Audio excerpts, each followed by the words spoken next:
আমাদেরই মেদিনীপুরের নারায়ণগড়ের সন্তান, তার স্ত্রী সঙ্গে আছেন।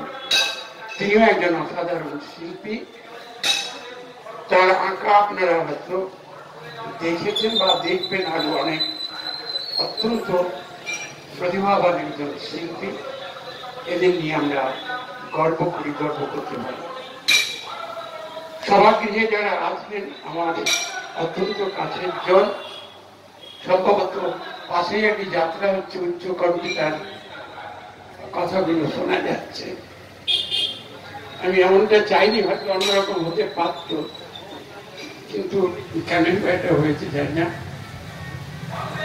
এবং অনেক কবি উঠে গেছে, অনেক দূর থেকে এসেছিলেন, সব্যেশ্বর মাইতি কুড়িডিগ্রি থেকে তাকে দেখছিলাম, মিহির দণ্ডপাঠ এসেছিলেন আরো দূর থেকে, রোহিণী থেকে।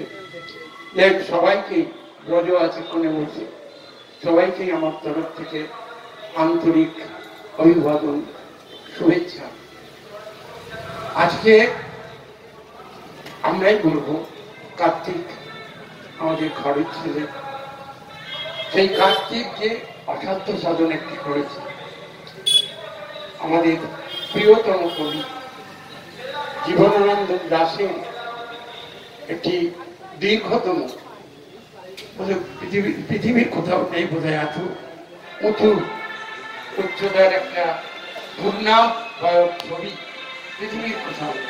যেখানে দেখেছি জীবনানন্দের হয়তো হাফব্রাশ, কিছুটা অর্ধেক বক্ষের ছবি, এবং রাস্তাঘাটের নামধামও জীবনানন্দের নামে ততটা দেখি না। কলকাতার দু একটা জায়গায় হয়তো হয়েছে। যে কবিকে আমরা একেবারেই দূরতম দ্বীপের মতো রেখেছিলাম, যে কবি অত্যন্ত আমাদের কাছে, অথচ তাকে আমরা অনেক দূরে দূরতম দ্বীপের মতো রেখেছিলাম। তিনি নিজেও বঞ্চিত ছিলেন, অনেকটা দূরে ছিলেন, এমনকি তখনকার দিনের কবিতা পাঠের আসরে একেবারেই ব্যাকবেঞ্চার, কখনো ডাক পেতেন, কখনো পেতেন না।